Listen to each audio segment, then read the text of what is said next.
우리 하나님의 말씀을 함께 보겠습니다. 하나님 말씀은 출애굽기 20장 17절이 되겠습니다. 출애굽기 20장 17절. 출애굽기 20장 17절의 말씀이 되겠습니다. 우리 한 목소리로 같이 읽도록 하겠습니다. 출애굽기 20장 17절의 말씀 한 목소리로 함께 읽겠습니다. 내 이웃의 집을 탐내지 말라. 내 이웃의 아내나 그의 남종이나 그의 여종이나 그의 소나 그의 나귀나 물은 내 이웃의 소유를 탐내지 말라. 아멘. 오늘 우리가 십계명으로 사는 삶의 방식 10번째 계명이에요. 그렇죠? 10번째 계명이 내 이웃의 집을 탐내지 말라. 그래 놓고 나서는 내 이웃의 아내나 그의 남종이나 그의 여종이나 그의 소나 그의 낙이나 물은 내 이웃의 소유를 탐내지 말라. 그래서 내 이웃의 집을 탐내지 말라. 내 이웃의 소유를 탐내지 말라. 여러분 이런 생각 한번 해보셨나요? 왜 이 탐내지 말라는 게 마지막 계명일까? 왜 탐내지 말라는 게 마지막 계명이고 이 10번째 계명은 그 대인관계 계명 1계명부터 4계명은 하나님과의 관계된 계명이고 5계명부터 10계명까지가 6계명이 이제 사람과의 관계된 계명이잖아요. 그래서 부모를 공경하라, 살인하지 말라, 간음하지 말라, 도적질하지 말라, 거짓 증거하지 말라. 그리고 마지막이 내 이웃의 집 소유를 탐내지 말라. 그러면은 이 대인관계의 계명이 6개인데 그 중에 부모 공경부터 살인, 간음, 도둑질하지 말라, 거짓 증거하지 말라라는 이 5계명하고 이 마지막 10번째인 탐내지 말라라는 계명의 차이점은 뭘까? 차이점은 뭘까? 이렇게 생각을 해보면 이 앞에 대인관계의 앞에 5가지 계명은 행동과 연관이 있어요. 행동. 근데 마지막 10번째는 마음하고 연관이 있는 거예요. 그러니까 부모를 공경해라. 행동이죠. 그렇죠? 주로 나타나죠. 그 다음에 살인하지 말라, 간음하지 말라, 도둑질하지 말라, 거짓말하지 말라. 다 행동하고 연관이 됐는데 내 이웃의 집을 탐내지 말라. 그 다음에 내 이웃의 소유를 탐내지 말라라고 하는 것은 마음하고 연관이 있는 거예요. 마음. 그러니까 맨 마지막 10계명 중에서 맨 마지막 계명을 마음에 초점을 뒀다고요. 하나님이 그 사무엘 선지자를 통해서 다윗에게 이제 기름을 부어서 왕을 삼을 때 하나님이 사무엘 선지자에게 그런 말이 있어요. 사람은 외모를 보지만 나 여호와는 마음 중심을 본다. 그렇게 말씀하셨고요. 예수님은 이 십계명에 대한 것을 신약 성경에서 재해석을 하면서 살인하지 말라 하였다는 것을 너희가 들었지만 나는 너희에게 이르노니 형제를 보고 미워하는 자는 마음에 이미 살인했고 간음하지 말라라고 하는 말을 너희가 들었지만 나는 너희에게 이르노니 여자를 보고 음욕을 품는 자마다 마음에 이미 간음했다. 그러니까 예수님도 이 십계명에 대해서 말씀하실 때 어디에 초점을 또 두시냐면 마음에 초점을 두시죠. 마음에. 그래서 여러분 이 십계명의 마지막 10번째 계명도 어디에 지금 포인트를 두고 있어요? 여러분의 마음. 하나님만 보시는 여러분의 마음에. 그 여러분의 마음은 뭐 10길 물속은 알아도 한 길 사람 마음은 모른다고 여러분의 마음은 누구도 알 길이 없어요. 목사님도 알 길이 없고 심지어는 내 배우자도 내 마음을 알 길이 없죠. 그런데 여러분 하나님은 아시죠. 하나님은 내 마음에 임재하시고 하나님은 내 마음의 중심을 아시죠. 그래서 우리는 신앙생활을 하고 하나님을 섬길 때 마음으로 섬기는 게 중요해요.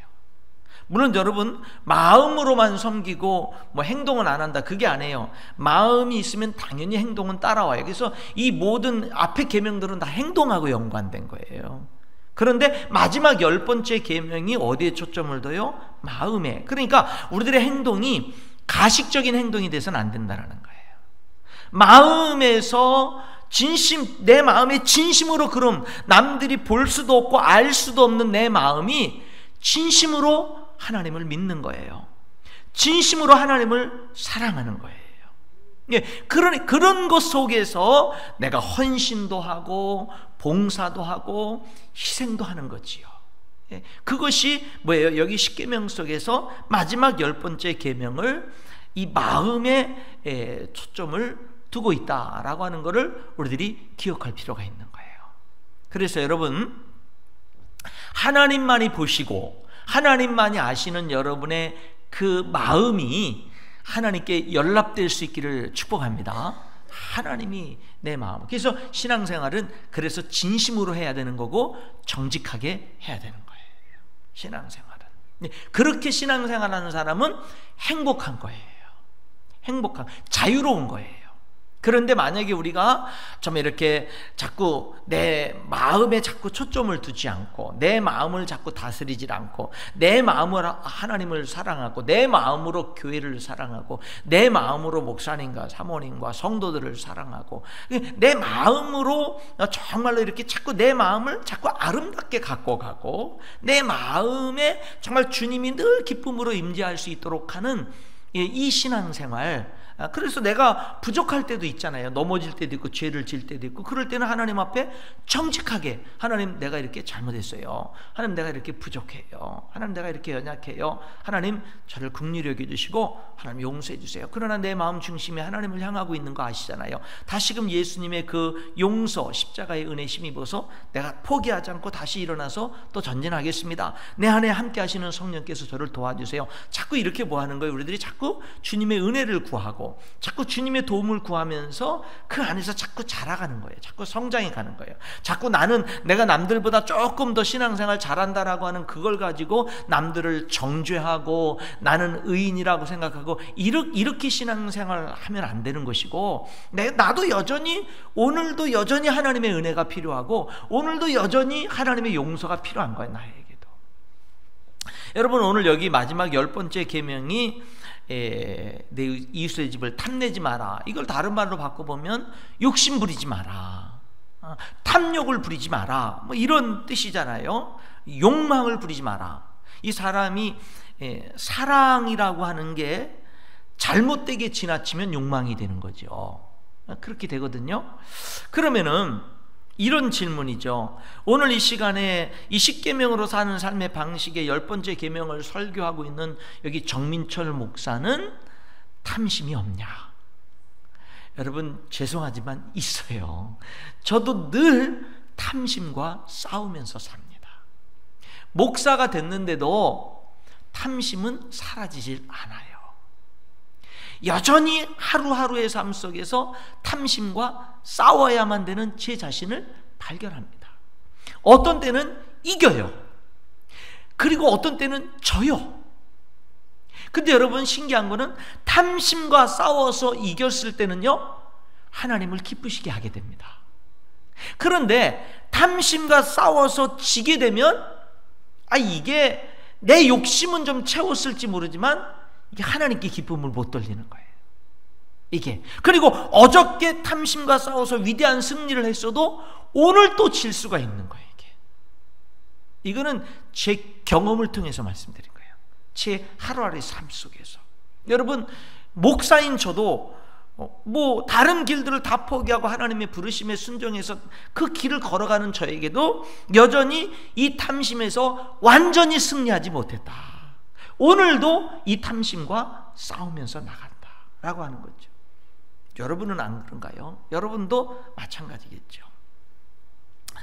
여러분, 탐심과 싸워야 됩니다.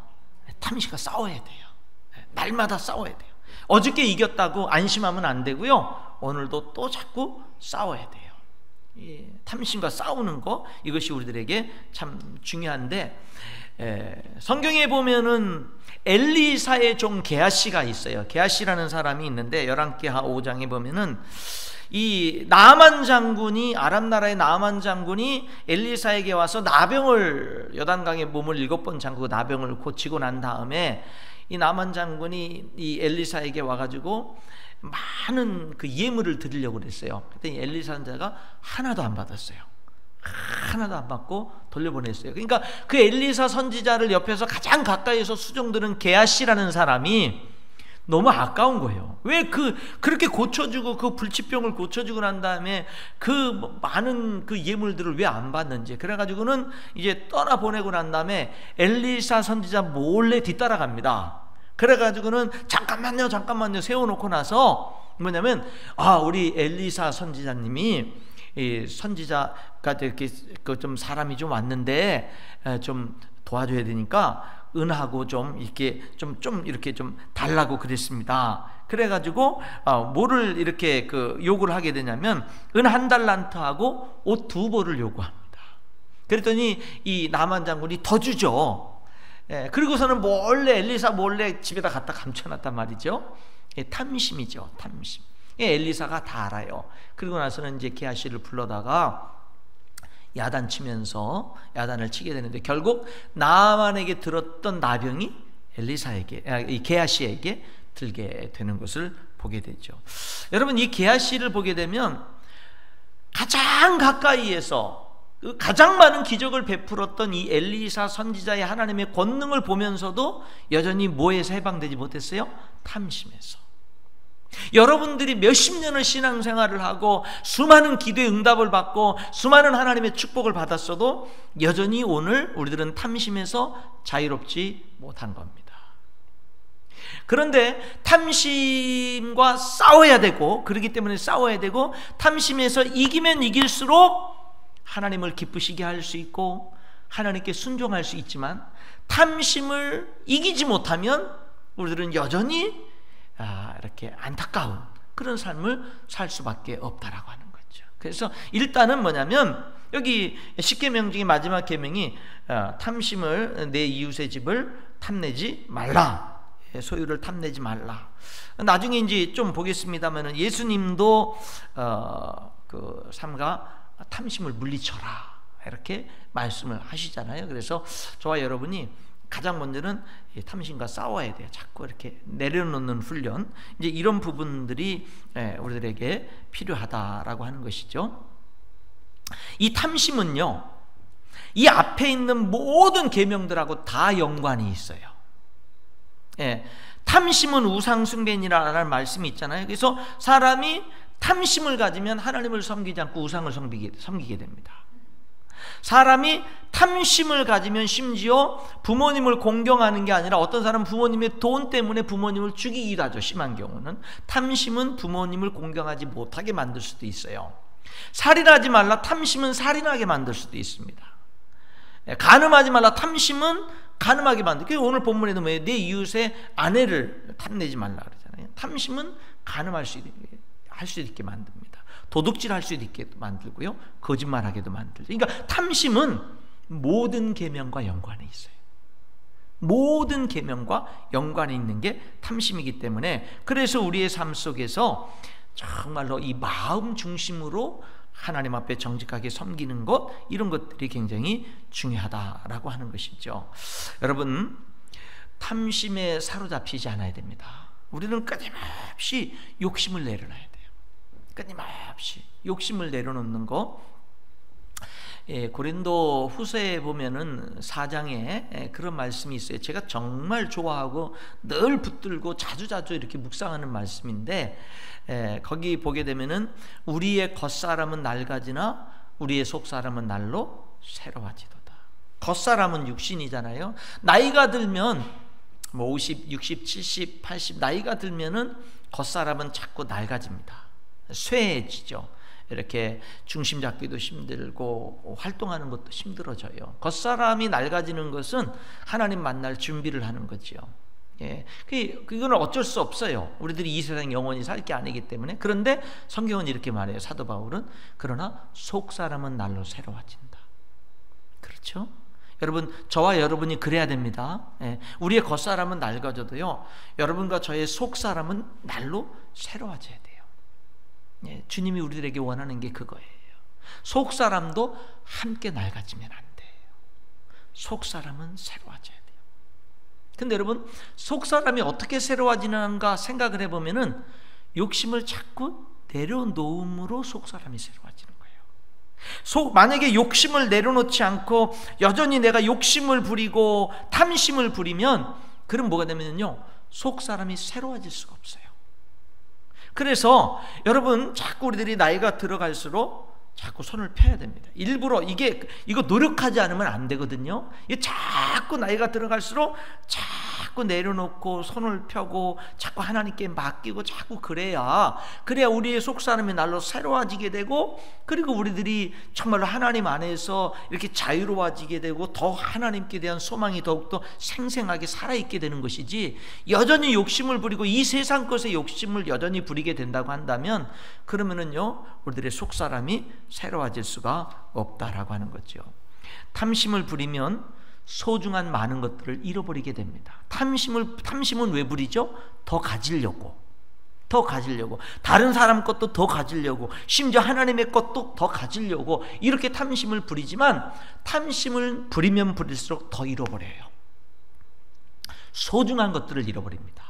소중한 많은 것들을 잃어버리게 돼요. 탐심을 부리면 우선 하나님이 안 보여요. 참된 믿음을 잃어버립니다. 탐심을 부리면 이웃이 안 보여요. 심지어는 가족도 안 보입니다. 예, 탐심을 부리면 올바른 판단력을 잃어버리게 됩니다. 신앙생활을 올바르게 할 수가 없게 됩니다. 여러분, 탐심은 그만큼 무서운 거예요. 그래서 우리들은 탐심을 버리면 버릴수록 소중한 것들을 취하게 되는데, 탐심을 가지면 가질수록 소중한 것들을 잃어버리게 되는 거예요. 하찮은 것들을 얻고 소중한 것들을 잃어버리게 된다. 그러니까 십계명에서 하나님께서 뭐라는, 마지막 계명을 탐심을 버리라고 이렇게 말씀하고 있는 거죠.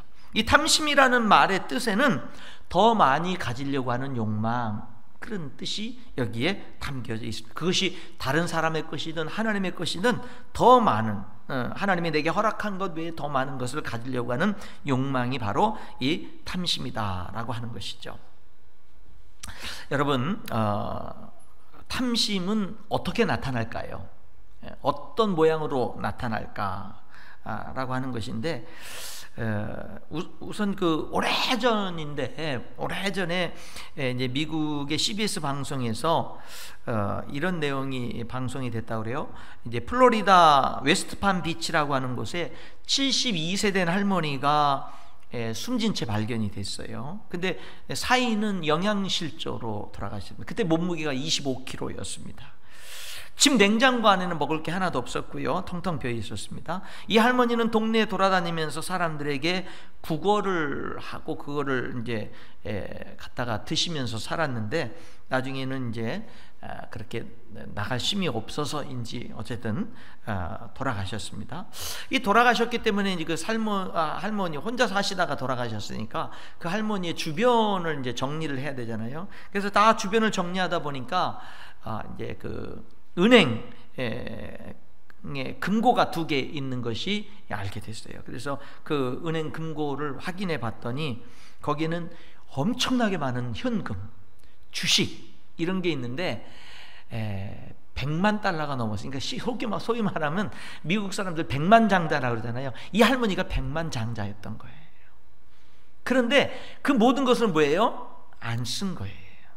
계속 돈을 모았고, 심지어는 먹는 것도 아까워서 구걸해서 드셨고, 그 다음에 뭐냐면은요, 안 쓰고, 이 할머니는 취미가 뭐냐면은 인생에 사는 목적이 뭐냐면 모으는 거였어. 모으는 거. 예, 모으는 게 뭐죠? 그리고서는 뭐 한 거냐면 나중에 영양실조로 이제 죽게 된 거죠. 할머니가 돌아가시고 난 다음에 그 많은 돈들은요, 가까운 친척들이 다 나눠 가졌습니다. 이 할머니에게는 탐욕이 모으는 것으로 나타났어요. 그러니까 어떤 사람은 자꾸 모으는 사람이 있어요. 자꾸. 여러분 그 냉장고 그 냉동실에 보면은 이제 뭐 많은 것들을 계속 쌓아놓다가 나중에 또 다 버리잖아요. 그렇잖아요. 다 버린다고요. 다. 이게 자꾸 우리들이 이렇게 좀 비우는 훈련을 자꾸 하지 않으면 안 돼요. 일부러 자꾸 그런 훈련을 우리들이 해야 되는데, 이 탐심이라는 게 자꾸 모으는 것으로도 나타나고요, 어떤 사람은 탐심이 강한 성욕으로 나타나고, 어떤 사람은 자기 것만 챙기는 것으로 나타나고, 어떤 사람은 반항심으로 나타나고, 어떤 사람은 탐심이 명예심으로 나타나고, 어떤 사람은 고집으로 나타나고, 어떤 사람은 더 갖고 싶은 것으로 나타나고, 여기 할머니처럼 뭐예요? 자꾸 모으는 것으로 나타나기도 하는 거죠. 탐심은 다른 모양으로 가장을 해서 많이 이렇게 나타나게 된다라고 하는 거죠. 여러분, 예수님이 누가복음 12장에 보면은 한 부자 이야기를 통해서 이런 말씀을 해요. 삶과 모든 탐심을 물리쳐라. 사람의 생명이 그 소유에 넉넉한 데 있지 아니하니라. 예수님이 탐심을 물리쳐라. 왜? 사람의 생명이 그 소유에 넉넉한 데 있는 게 아니다. 여기서 말하는 이 생명이라고 하는 거는, 이 생명이라고 하는 단어는 오래 사는 그런 생명을 말하는 게 아니라 질적인 생명을 얘기하는 거예요.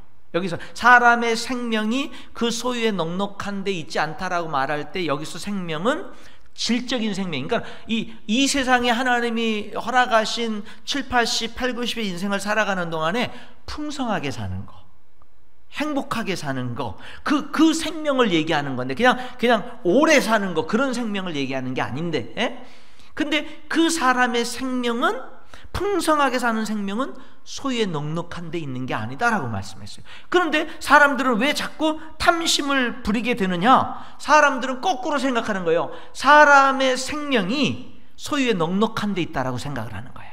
예수님은 사람의 풍성한 삶은 소유에 넉넉한 데 있는 게 아니야 라고 말씀을 하셨는데, 그러니까 탐심을 물리치라고 말씀했는데, 많은 사람들은 거꾸로 생각하면서 삽니다. 뭐냐면요, 사람의 풍성한 삶, 사람의 그 생명은 뭐예요? 그 소유에 넉넉한 데 있다라고 사람들은 그렇게 생각을 하는 거죠. 오히려 여러분, 여기서 말하고 있는 이 질적인 생명, 질적으로 풍성한 삶을 사는 이 질적인 생명은 소유에 넉넉한 데 있는 게 아니라 오히려 뭐예요? 자꾸 탐심을 버릴 때 이런 삶을 우리가 누릴 수 있다라고 하는 것입니다.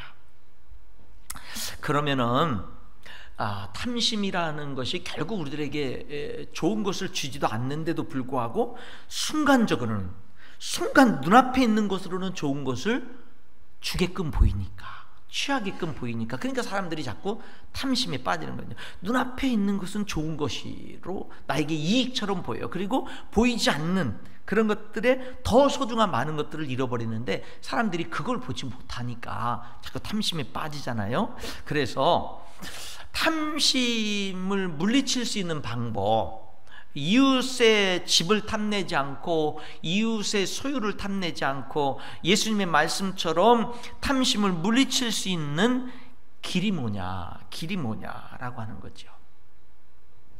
여러분, 그런 것은 그냥 뭐 이렇게 욕심 부리지 말아야지 뭐 이렇게만 외친다고 이렇게 되는 것이 아니라, 가장 그 탐심을 물리칠 수 있는 적극적인 방법 중에 하나는 적극적으로 감사하는 거예요. 그렇죠? 사람이 자꾸 감사가 있어야 돼요. 내게 이미 주어진 것에 대한 감사가 자꾸 있어야 돼요. 근데 만약에 여러분들이, 하나님이 여러분에게 주어진 것에 대한 감사가 자꾸 없잖아요, 메마르잖아요. 그럼 나도 모르게 탐심에 빠질 수밖에 없는 거예요. 그 탐심이 강하기 때문에, 그것을 이길 수 있는 일은, 힘은 뭐냐면 하나님께 향한 적극적인 우리들의 삶에 대한 주어진 것에 대한 감사를 통해서 우리들이 탐심을 이렇게 물리칠 수 있는 힘이 내 안에 생겨지는 것이지, 내가 이 감사가 메마른데 이 탐심을 물리칠 수 있는 힘을 갖기가 어렵죠. 여러분, 지옥을 성경에서는 여러 가지로 표현하는데, 그 표현하는 것 중에 하나가 무저갱입니다. 무저갱. 그렇죠? 근데 여러분, 무저갱이 무슨 뜻이죠? 바닥이 없는 거예요. 끝이 없는 거예요. 사람이 떨어져도 끝이 없는 거예요. 여러분, 그런데 이 바닥이 없다, 끝이 없다, 채워도 끝이 없다. 그러니까 여러분, 탐심을 가지면 지옥을 경험하는 거예요. 지옥을 경험하게 되는 겁니다. 우리의 삶이 지옥이 되고 우리의 마음이 지옥이 되는 거예요. 탐심은. 그래서 여러분 우리의 삶 속에 탐심을 물리칠 수 있는 적극적인 방법 중에 하나는 뭐라고요? 감사예요. 감사. 자꾸 감사하세요. 일부러 감사하세요. 자꾸 그래서 뭐 감사 노트를 쓰시든지, 그래서 하루에 주무시기 전에 하루에 3가지씩, 내가 오늘 하루에 3가지씩 감사를 한번 써보시든지, 한번 외쳐보시든지, 자꾸 감사. 그러니까 자꾸 불만족스러워하지 마세요. 집에 들어가도 내 아내에 대해서, 내 남편에 대해서, 자녀들에 대해서, 부모님에 대해서, 여러분 다 부족하잖아요. 부족함이 다 있잖아요. 그러니까는 부족함이 있으니까 원망하려면 원망할 거리가 많이 있어요, 실질적으로. 그런데 뭐죠? 감사할 거리도 많이 있잖아요. 그렇잖아요. 그러니까 우리들이 어떤 삶이 이미 주어진 것에 대한 감사가 있어야 되는 거예요. 감사가 있어야 되는 거예요. 그럴 때 우리들이 뭐를 물리칠 수 있어요? 탐심을 물리칠 수 있는 거예요. 여러분 교회에 오셔서도 감사 기도를 많이 할 수 있기를 바랍니다. 교회에 오셔가지고도요, 만약에 감사하지 못하고 원망할 것 찾으면 이 전 세상의 모든 교회들 가운데 원망할 것이 없는 교회가 어디, 완전한 교회가 없는데, 지상의 교회는 완전한 교회가 없는데, 완전한 주의 종은 어디 있나요? 완전한 성도들은 어디 있나요? 완전한 교회는 어디 있나요? 완전한 남편은 어디 있죠? 완전한 부모는 어디 있어요? 완전한 아내는 어디 있습니까? 완전한 자식은 어디 있어요? 이 세상에요, 그런 사람이 어디 있어요? 우리들은 십자가의 용서가 필요한 사람들인데. 그러니까 여러분 우리들이 교회에 와서도 뭐를 하는 거예요? 감사라는 거예요. 감사하는 거예요. 그런 사람들이 교회의 진정한 일꾼이 될 수 있다라고 하는 겁니다. 여러분 감사 저절로 안 되는 거예요. 자꾸 일부러 해야 되는 것인 줄 믿습니다. 자꾸 감사하시고, 배우자에게도 자꾸 감사하다고 얘기를 하세요. 예, 교회에서 목사님이나 사모님이나 성도들에게도 자꾸 뭐예요? 감사하다고 얘기를 하세요. 이게 감사하다고, 저게 감사하다고, 이게 감사하다고 자꾸. 그러면은 그 속에서 선순환이 계속 이어져 가지고 하나님의 역사들이 아름답게 이루어져 가는 겁니다. 서로 섬기면서 아름답게 교회를 세워가게 되는 그런 역사가 있다 이 말입니다. 감사를 많이 해야 되고요. 또 하나, 여러분 탐심을 물리칠 수 있는 또 하나의 방법은 뭐냐면은 하나님을 진짜로 믿는 거예요. 아니 목사님 뭐 가짜로 믿나요? 가짜로 뭐 우리가 진짜로 믿으니까 이 코로나 사태 속에서 이 수요 예배 이렇게 여기까지 와서 이렇게 있지, 가짜로 믿나요? 근데 여러분 우리가 삶 속에서 내가 실제적으로 하나님이 나를 정말 독생자 예수님을 주실 정도로 사랑하셨고, 그 하나님은 내 인생을 책임져 주신다. 그 하나님, 독생자, 성경 말씀 로마서 8장에 보면은 독생자를 아낌없이 내어주신 하나님이 어찌 그 아들과 함께 모든 것을 주시지 않겠느냐, 사도 바울이 그렇게 우리들에게 가르쳤잖아요. 성경 말씀을 그렇게 말씀하고 있는데, 여러분 그런데 뭐냐면은 독생자까지 주신 하나님이 모든 것을 주시지 않겠느냐고 성경에서 말씀하시는데, 우리는 뭐냐면은요, 하나님이 내 인생을 책임져 줄 거라는 믿음이 없는 거예요. 그러니까 뭐냐면 내가 준비해야 되고 내가 챙겨야 되는 거예요.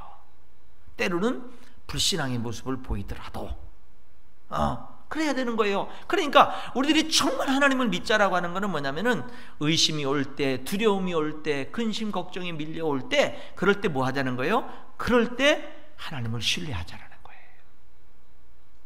그럴 때 다시 하나님을 바라보는 것이고, 그럴 때 하나님이 나를 위해서 독생자까지 주셨지, 그런 하나님이 내 인생에 뭐를 못 주시겠어? 하나님이 내 인생 책임져 주시겠지. 그래, 이런 상황, 어려움의 상황 속에서 나에게 진짜 필요한 것은 탐심이 아니라 하나님과의 관계를 더 바르게 하는 거지, 하나님을 더 신뢰하는 거지 라는 그런 신앙의 고백들이 우리들에게 있어야 된다라고 하는 거죠. 한 가지 더 이렇게 말씀을 드린다라고 한다면, 탐심을 물리치기 위해서 필요한 것은 정말 사랑하면서 사는 겁니다. 이 십계명을 한마디로 하면 예수님이 이제 내 마음과 뜻과 힘을 다해서 하나님을 사랑하고 내 이웃을 내 자신같이 사랑해라 라는 것으로 함축시키셨잖아요, 모든 계명들을.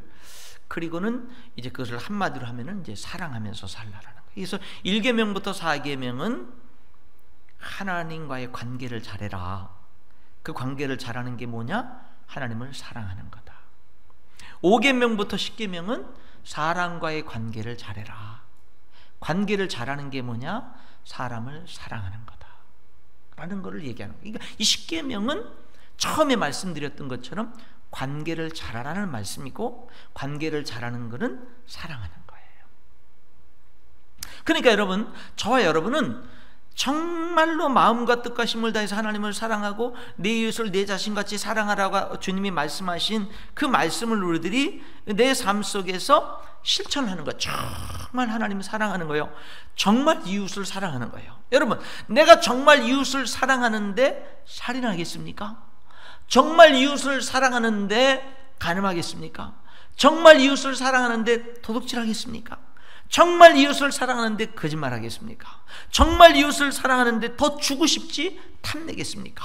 여러분, 그래서 결국에는요, 우리들이 이 하나님의 말씀, 이 말씀이 결국 우리들에게 어떻게 살라고 말씀하는 거예요? 사랑하면서 살라는 거예요. 여러분, 그래서 신앙생활을 하면 할수록 사랑하면서 살아야 될 줄 믿습니다. 이렇게 사람이 자꾸 사랑의 사람으로 변화돼요. 그러니까 예수님은 공의로우시며 하나님은 공의로우시며 사랑의 하나님이시잖아요. 그런 것처럼 저희들도 진리 안에 더욱더 진리를 붙들고 살아가면서, 그런데 진리를 가지고 사람들을 공격하고 사람들을 정죄하고 자꾸 그 사람의 말이 틀린 것 같지는 않은데 자꾸 그 사람의 말을 들으면 자꾸 내가 죽게 돼. 자꾸 내가 자꾸 죽어. 자꾸 그 사람, 그 분명히 틀린 말은 아닌데 그 속에 사랑이 담겨져 있지 않으니까, 그러니까 자꾸 그 말을 들을수록 뭐예요?